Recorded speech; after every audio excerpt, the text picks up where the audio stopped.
A 17-year-old teenager, upset about the haircut he received at a salon, attempted to burn down the salon with gasoline at 3 a.m. What he didn't anticipate was that the fire would engulf him and result in 60% of his body being burned. Afterward, the teenager's parents took the salon owner to court, seeking $2 million in damages. The teenager, named Khalil Brown, had finished his haircut on August 2.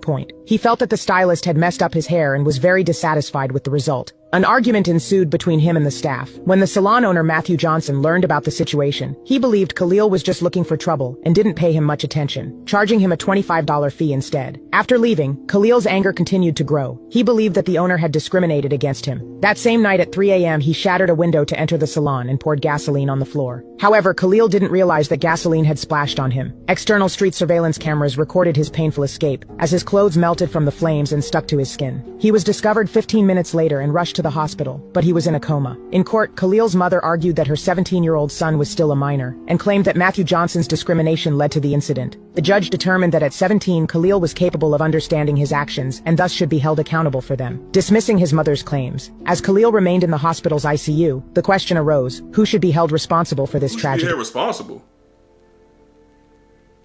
Ma'am, you as a mother should be held responsible. What is this lady talking about? You literally just said it yourself. He's 17. He's a minor. He's not of legal age yet. You see what I'm saying? Like, of course, you're going to be held responsible for him. Oh, boy. I don't know, guys. We got to make this stuff make sense. We got to make it make sense. I remember, back when I was a teenager, many years ago, and I used to get my hair cut at the barber shops. I had a set barber at the time. You guys know how it is. You go to the same guy generally, because he does a good job. But there was some situations where, maybe he was off that day, he was out sick, vacation, whatever the case may be, and I had to end up going to another barber. Now, I do understand, because it can be nerve-wracking to have to go to a new person that you've never been to before, and you don't know if this person is completely confident in what they're doing. Like, are they gonna mess your cut up? Are they gonna have you looking crazy in the streets? We just don't know. So you take a chance on this person, and you just hope and pray to God that they do a great job. And luckily for me at the time, all those barbers in that particular barber shop back in the day, they all were pretty great barbers. So I didn't really have too many issues. But I say all that to say this. If I did have an issue, it's just an issue. Guess what? They messed your head up. So maybe the best move to make would be to just take some money off of the price of the cut. I mean, that's generally all the barber can do at that point. They can't reapply the hair back to your scalp. You see what I'm saying, guys? Like, they messed up. So all you can do as the customer is wait for it to grow back. You just gotta wait for it to grow back.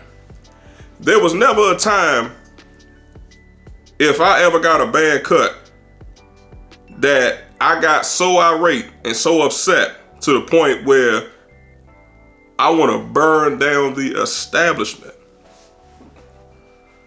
I'm just gonna be honest with you guys. I never, that thought process never crossed my mind when I was 16, 17 years old, like this kid. I never thought to do those type of things. I never thought to harm anybody. I never thought to destroy any type of property. I just didn't do it. Now, me growing up, I had some anger issues, as some kids do, for various reasons. But it's like, even with those anger issues, I still knew right from wrong. I still knew not to take things but so far. Because I knew that if I did, I would be in a world of trouble. I could possibly do jail time. You see what I'm saying, guys? Like, for the most part, a lot of the kids that grew up in the 80s and the 90s, like, we knew better. We knew better. We didn't harm our family members. We didn't harm mom and dad. Like I said, we didn't destroy property. We didn't do these type of things. Now, I'm not saying that it didn't happen, but for the most part, a lot of us, man, we just knew what we were supposed to do. And this wasn't it. So this goes to show you nowadays, these kids now, they have no filters. They have no filters. They have like no sort of separation of right from wrong. Now, I'm not saying that they don't know right from wrong because they're old enough to know that. But I'm saying it's like they just don't give a damn.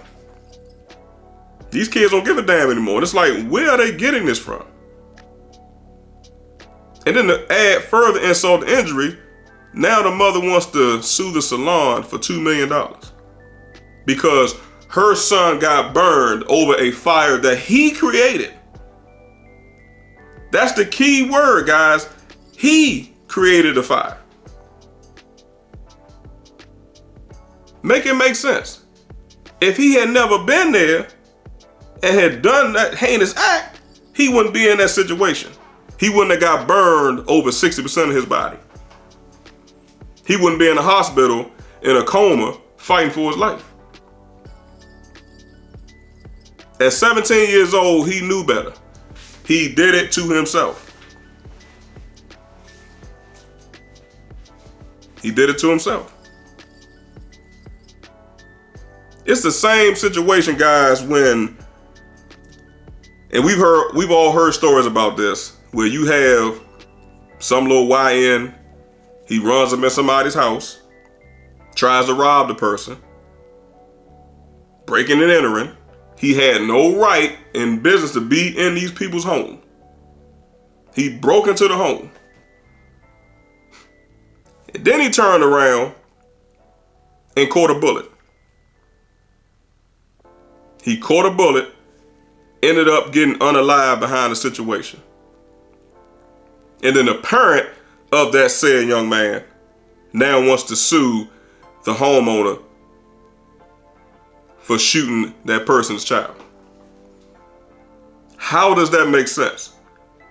If the boy had never went into the home in the first place, he wouldn't have never got shot. Thus, he would still be alive. So, I blame the parents for this stuff.